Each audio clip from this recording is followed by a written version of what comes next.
Hello, my name is Ibrahim Traore. You might know me as a young military leader, someone you call a radical or an anti-Western dictator, but today I'm here to tell the truth. I'm speaking directly to big news companies like CNN, BBC, France 24, New York Times, Washington Post, The Guardian, and Le Monde. I'm watching you. I'm keeping track of every lie you tell, every story you twist, and every truth you hide. This time, you can't turn off my voice. You can't shut off your cameras or edit my words. The world you used to control is gone.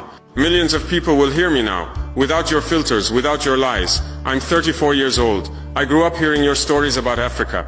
As a child, I watched your news on TV. The pictures were always the same. Hungry children with flies on their faces, dry lands, wars and death. You told us this is Africa. You made us feel ashamed of our home, our people and our land. We believed you because we were young and didn't know better. But as I grew older, I started to read, ask questions and learn. I realized the Africa you showed us wasn't real. It was a story you made up. You wrote a script for us, and it was full of lies. The false story of Africa. You, the big news companies, have shown Africa in a bad way for years. You make it look like Africans are not human, like we are wild people who can't take care of ourselves. You show us as poor, helpless and lost, waiting for you to save us. Every day your TV screens and newspapers talk about hunger, war, sickness, corruption, terror and chaos. These are the only words you use for Africa. You never talk about hope, success, growth, strength, honor, pride or victories. Why? Because those words don't fit the story you want to tell. Let me ask you, have you ever made Africa's successes your big headlines? Have you told the world about Rwanda's amazing technology growth? Have you shown Ethiopia's huge project to plant millions of trees? Have you praised Botswana for its strong democracy? Have you talked about Kenya's smart business ideas and young entrepreneurs? No, you haven't. Those stories don't fit your plan. In your story, Africa can't be successful. If Africa is doing well, how can you justify taking our resources? If we're not poor and weak, why would we need your help? If we're not backward, how can you look down on us? I want to ask the people who run your newsrooms, have you ever thought about why Africa, a land full of riches, has so many poor people? Let me give you some facts, real numbers that show the truth. Africa's wealth and poverty. Africa has so much wealth, but our people don't see it. Here are some examples. Cobalt. Africa has 70% of the world's cobalt. Cobalt is used in your cell phones, computers, and electric cars. Most of it comes from Congo, but the people in Congo can't afford phones or computers. Why? Platinum. Africa has 90% of the world's platinum. Platinum is used in car parts, electronics, and medical tools. It comes from South Africa, but South Africans struggle with unemployment and poverty. Gold. Africa produces 30% of the world's gold. Countries like Mali, Burkina Faso, Ghana, and Tanzania have huge gold mines, but our people live in poverty while gold flows out of our lands. Diamonds. Africa supplies 65% of the world's diamonds. Countries like Botswana, Angola, Congo, and Sierra Leone produce billions of dollars worth of diamonds. But miners in those countries earn just $1 a day. Uranium. Africa has 35% of the world's uranium, which powers nuclear plants. Niger, Namibia, and South Africa produce it. Your cities, like Paris, have electricity because of our uranium, but our villages stay dark.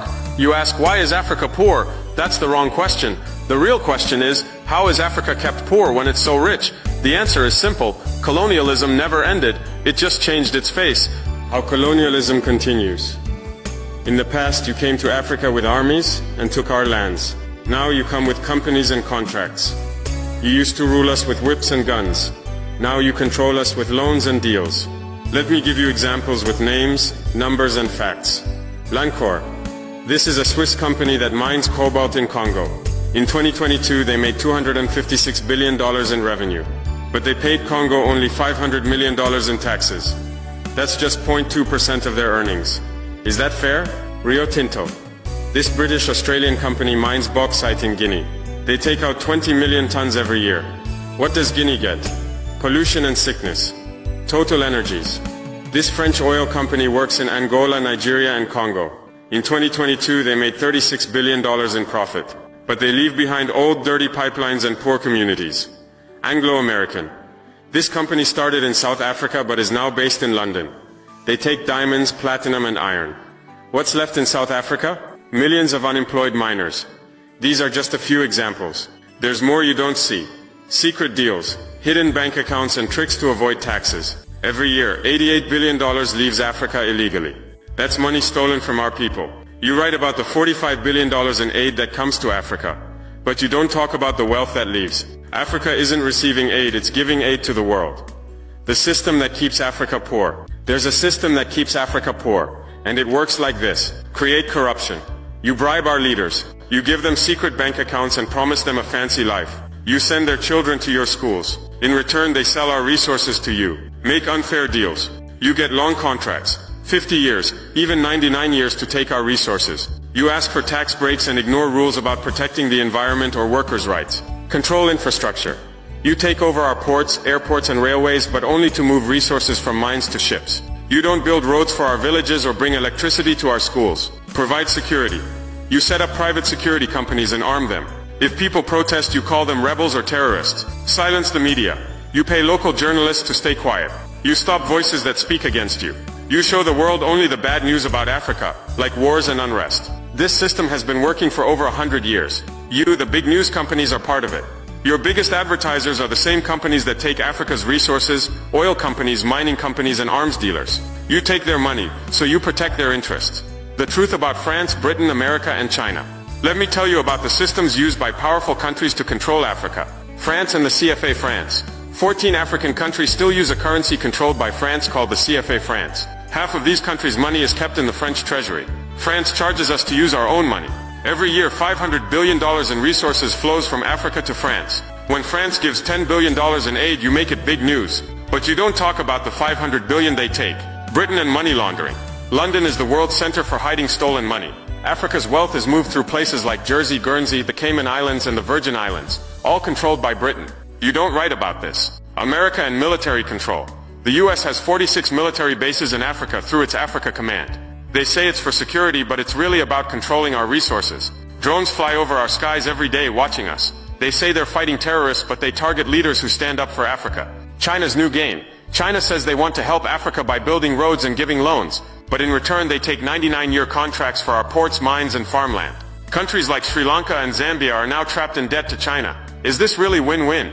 You don't write about these things because you're not free. You're controlled by billionaires. Jeff Bezos owns the Washington Post. Rupert Murdoch controls Fox News, the Wall Street Journal and the Times. Carlos Slim, a Mexican billionaire, is a major shareholder in the New York Times. These people didn't get rich by helping Africa. They got rich by exploiting places like Africa and Latin America.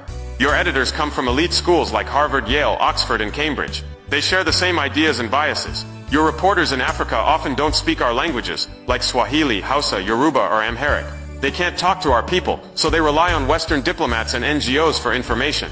How can you call that fair reporting? The heroes they silenced. Let me tell you about the African leaders you've ignored or lied about. Patrice Lumumba, he was the leader of Congo, killed on January 17, 1961. The CIA and Belgian mercenaries were involved. They dissolved his body in acid and kept his teeth as souvenirs. In 2022, Belgium returned one tooth to his family after 61 years. You called it chaos in Congo, but didn't investigate the killers, or Belgium's crimes. Thomas Sankara, he was my hero, the leader of Burkina Faso, killed on October 15th. Sankara vaccinated 2.5 million children, planted 10 million trees, raised literacy from 13% to 73%, gave women equal rights, banned harmful practices, and fought corruption. He refused to pay Africa's unfair debts to the West. France supported his killer, Blaise Compaoré. You called it a military coup, but didn't tell the world about Sankara's dreams, or successes. Muammar Gaddafi. Yes, he was a dictator, but he did a lot for Libya. Under him, Libya had a high income, free healthcare, free education, and cheap fuel. He built a huge irrigation project to make the desert green. His biggest dream was a united Africa, with its own bank and currency. He was killed on October 20th, 2011, after NATO attacked Libya. Hillary Clinton laughed about it. Now Libya has 3 governments, civil war, and even slave markets. You call this democracy? These leaders were killed because they stood up for Africa. They wanted us to control our own wealth and future, but you didn't tell their stories. You called them dictators, or said their countries were chaotic. You didn't show their successes, or ask who was behind their deaths. Africa is rising. I'm speaking today because it's time for the truth. The world you controlled, where you could hide Africa's story, is gone. People are waking up. We're tired of your lies. We're tired of being shown as poor and helpless. Africa is rich, not just in resources, but in people, ideas and strength. We're building our future, and we won't let you write our story anymore. I know speaking out is risky. Telling the truth might cost me my life like it did for Lumumba, Sankara and Gaddafi. But I'm not afraid. Africa is rising and we need everyone to join us. If you're inspired by this message, share it, talk about it. Tell the world the truth about Africa. Support leaders who fight for our people, like I'm trying to do in Burkina Faso. Together we can change the story. We can show the world who we really are, not the Africa you see on CNN or BBC, but the real Africa, full of hope, pride and power. Thank you for listening. Let's make Africa's voice heard. Let's build a future where our children aren't ashamed of who they are. Africa is rising. Be part of the change.